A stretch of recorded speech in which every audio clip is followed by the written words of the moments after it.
যুক্তরাষ্ট্রের south Florida বিশ্ববিদ্যালয়ের বাংলাদেশি শিক্ষার্থী জামিল লিমনের মরদেহ আগামী সোমবার ঢাকায় পৌঁছানোর কথা রয়েছে। এর আগে স্থানীয় সময় মঙ্গলবার তার মরদেহ টাম্পার ফিউনারেল কর্তৃপক্ষের কাছে হস্তান্তর করে পুলিশ। ওয়াশিংটনে বাংলাদেশ দূতাবাসের প্রেস মিনিস্টার গোলাম মোর্তজা জানান, হত্যাকাণ্ডের শিকার জামিল লিমনের প্রথম জানাজা স্থানীয় সময় বৃহস্পতিবার টাম্পা বে এরিয়া ইসলামিক সোসাইটিতে অনুষ্ঠিত হবে। এরপর তার মরদেহ দেশে পাঠানোর প্রক্রিয়া সম্পন্ন করা হবে। সোমবার সকাল 8:40 মরদেহ ঢাকায় পৌঁছাবে বলে জানানো হয়েছে। তবে নাহিদা সুলতানা বৃষ্টির বিষয়ে এখনও নতুন কোনো তথ্য পাওয়া যায়নি।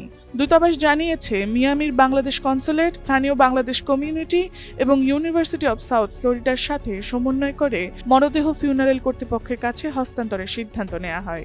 এর আগে জামিল লিমনের পরিবারের সম্মতিও নেওয়া হয়েছে। মুসলিম রীতি অনুযায়ী মরদেহের পরবর্তী আনুষ্ঠানিকতা সম্পন্ন করা হবে।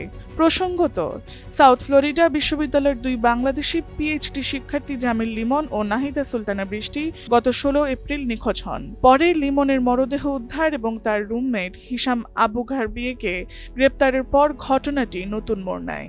আদালতের নথিপত্র ও পুলিশের ভাষ্য অনুযায়ী হত্যাকাণ্ডটি ছিল নৃশংস ও পরিকল্পিত।